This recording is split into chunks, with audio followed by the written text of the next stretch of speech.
शिवं दृष्ट्वा निशिपापविनश्यति आजन्मकृतमध्याह्ने सायाह्ने सप्तदर्शनी। ओम नमः शिवाय। आज सोमवार भगवान शिव जी का, वैसे तो बड़े महाराज जी कहते थे रविवार जो है भगवान शिव जी का है और सोमवार भगवती का है, लेकिन हम सोमवार भगवान शिव जी को इसलिए पास जाते हैं तो माँ खुश हो जाए, और रविवार को माँ के पास जाते हैं ना तब भगवान शिव जी खुश हो जाए, ऐसे लोक मान्यता है। बड़े जी महाराज जी से भी हमने सुना था। तो भगवान प्रातः काले शिवम दृष्टवा, सुबह उठ के भगवान शिव जी का दर्शन करने से प्रातः काले शिवम दृष्टवा निशि पाप विनश्यति, रात्रि का जो पाप है वो समाप्त हो जाएगा कोई किया हुआ तो। आजन्मकृत मध्याह्न, और यदि सुबह समय दर्शन नहीं किया तो मध्याह्न में दर्शन करो। मध्याह्न दर्शन का फल ये है कि आजन्म का कोई पाप हो तो नाश हो जाएगा। सायाने सप्त जन्मने, सायं दर्शन करने से 7 जन्मों का पाप नाश होता है। और उनका फल क्या बताया, मेरु कांचन दत्वा नाम, मेरु पर्वत जितना सोना आप दान में करो और जो फल मिले वो फल तत्फलम शिव दर्शनम, भगवान शिव जी का दर्शन करने से वो फल प्राप्त होता है। और इसीलिए कल का सत्संग आपको नहीं मिला, इसका कारण ये था कि मोबाइल में कुछ गड़बड़ी थी, उस कारण से। तो कल की बात आज बता देते हैं आपको कि एक दफ़ा वाराणसी के ऊपर से, काशी के ऊपर से पुष्पदंताचार्य जो इंद्र की सभा में संगीत के अध्यक्ष थे, सभाध्यक्ष, जिसका दांत पुष्प की तरह कोमल है, वो उच्चार भी अच्छा कर सकते हैं। पुष्पदंताचार्य संगीत के सम्राट थे।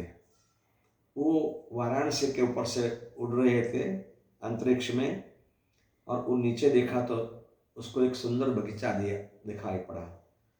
सुंदर पुष्प, तरह तरह के पुष्प थे, और वो पुष्प को देख के वो लालायित हुए, नीचे आए और उसने सुंदर पुष्प को लेके महाराज इंद्र को देने का मन में विचार कर लिया। महाराज इंद्र को देने के बाद में इंद्र महाराज खुश हो कि रोज लाया करो, बहुत सुंदर पुष्प है, ये तो स्वर्ग में भी ऐसा नहीं है। अब यहाँ क्या हुआ, काशी नरेश परम शिव भक्त थे और इतने विद्वान थे कि पंडितों की सभा में बैठ के चर्चा खुद कर सकते थे, इतने विद्वान थे। भगवान शिव जी काशेश्वरनाथ जी का पूजन रोज करते थे, और वो भी शास्त्रोक्त वैदिक विधि से करते थे। भगवान शिव जी का पूजन पंचवक्त्र पूजन करते थे। भगवान शिव जी का 5 मुख है, चारों दिशा में, और एक ऊपर की तरफ ऊर्ध्वमुख, माने 5 मुख है। तो पांचों मुखों की पूजा अलग अलग होती है, उसका नैवेद्य अलग होता है, चंदन अलग होता है, अक्षत अलग होता है, वस्त्र अलग होता है। तो ऐसे पुष्प भी अलग होते हैं सभी मुखों के। तो राजा पूजा करने बैठते थे, उसी में वो फूल नहीं मिलते थे, पुष्प नहीं मिलते थे। तो राजा सेवकों कहते, भाई रोज पुष्प आते क्यों नहीं आते 2-4 दिन से? कि महाराज क्या करें, उसमें चोरी हो जाती है, पुष्प को ले जाता है। अरे भाई सिपाही लगाओ, पूजा में बाधा पड़े, भगवान की पूजा में बाधा पड़े तो अपने को ठीक नहीं है। क्यों पूजा में बाधा नहीं पड़नी चाहिए ना। अपने जीवन में कुछ बाधा पड़ जाए तो ठीक है, लेकिन अपने इष्ट की पूजा करते हैं उसमें बीच में खड़ा नहीं होना चाहिए। शिव महिमा स्तोत्र के अंदर एक श्लोक आता है, पुष्पदंताचार्य ने बताया, हरिस्ते साहस्रम कमल बलिमादाय पदयो यदिर कोने तस्मिन् निजमुदहरन् नेत्र कमलम गतो भक्ति उद्रेक परिणतिमसो चक्र वपुषा त्रयाणाम रक्षाये त्रिपुर हर जागर्ति जगताम। भगवान विष्णु जी भगवान शिव जी का पूजन करते थे, 1001 कमल लेके एक एक मंत्र से कमल भगवान शिव जी को समर्पित करते थे। उसी में भगवान शिव जी को धमत करना का मन हुआ तो एक फूल इधर उधर कर दिया, अब बीच में खड़े हो जाए तो पूजा खंडित हो जाए। तो अपना नेत्र कमल उठा के उखाड़ के भगवान शिव जी को समर्पित किया। भगवान शिव जी प्रसन्न हो गए अरे विष्णु जी आपने क्या किया। तो 7 जो सुदर्शन चक्र है वो भगवान शिव जी ने भगवान विष्णु जी को समर्पित किया तीनों लोकों की रक्षा के लिए। ये इष्ट के प्रति भाव है। देखो भगवान रामेश्वर स्वयं नारायण होते हुए भी रामेश्वर की स्थापना किया और कहा कि जो रामेश्वर दर्शन करही सो तजि तनु मम धाम सिदरही। भगवान राम सदैव शिव का ध्यान करते हैं, भगवान सदाशिव भगवान राम का ध्यान करते हैं। परस्पर एक ही है तत्व, इसीलिए कभी राम और शिव में, नारायण और शिव में भेद नहीं मानना चाहिए। अभी वो राजा को थोड़ा दुख हुआ, सिपाही लगाए, फिर भी बात नहीं बनी, तो पंडितों की सभा में एक चर्चा बनी कि भाई पुष्प की चोरी हो जाती है और सिपाही लगाने पर भी चोर नहीं मिलता है। पंडितों ने कहा एक काम करते हैं, भगवान शिव पर जो चढ़ाया बिलपत्र है, जल है, फूल है, वो सब शिव निर्माल्य कहा जाता है और शिव निर्माल्य बगीचा के अंदर छिड़क दो। कोई आएगा अंतरिक्ष से तो वो पकड़ा जाएगा। और ऐसा ही किया। पुष्पदंताचार्य जी आए, उसको पता नहीं था कि शिव निर्माल्य बिछड़ा हुआ है। उस पर जैसे पर उसका पैर पड़ा और शिव अपराध हुआ। इसीलिए मंदिरों में जो हम जाते हैं ना, भगवान शिव जी की पूजा करते हैं, सब बहुत सभान अवस्था में जाना चाहिए। कहीं गलती से भी हमारा पैर शिव निर्माल्य पर न गिर जाए। इसलिए कई भक्त जो है बड़े महाराज जो तो बाहर से ही दर्शन करते थे ऐसे करके। तो मैं कहता अंदर, बोले नहीं नहीं अंदर बस यहाँ दर्शन हो गया। अरे मैं दर्शन का काम है। तो उसका भी कई कारण है। नाम जप का भी कितना अपराध लिखा हुआ है, ये तो लंबी बात है।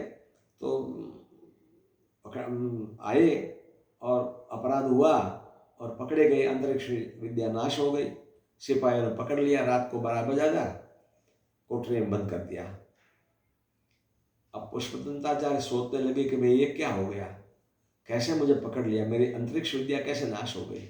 ध्यान लगा के देखा, अरे भगवान भोले बाबा का मेरे से अपराध हो गया है, शिवापराध हो गया है। तो कुटीर में बैठ के खूब ध्यान लगा के भगवान शिव जी की प्रार्थना किया। ये जो प्रार्थना है ना, वो इसी को बोलते हैं शिव महिम्न स्तोत्र। और बोलते हैं पुष्पदंताचार्य रचितम, ये पुष्पदंताचार्य महाराज ने रचना की है। बड़े भाव से अश्रुधारा के साथ में भगवान शिव की प्रार्थना किया।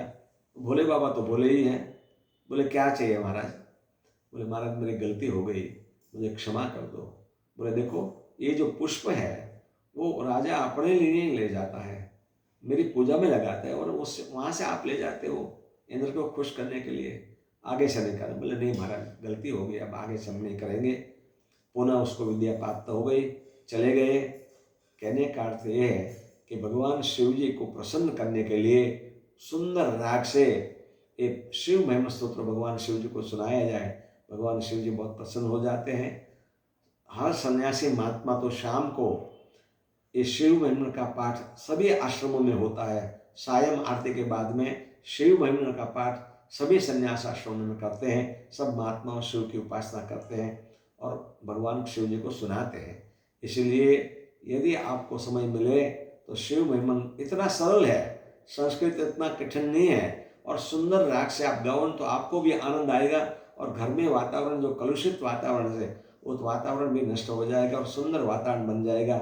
इसलिए भगवान शिव जी को, भगवान गौतमेश्वर जी को आज प्रार्थना है कि हमारे सभी भक्त को शिव महिमा का कंठस्थ हो जाए, उसका पाठ घर में होने लग जाए, तो बच्चे में एक प्रकार के संस्कार पड़ेंगे कि हमारे घर में मंत्रोच्चार का पाठ हो रहा है, हमको मंत्रोच्चार सुनना मिलता है।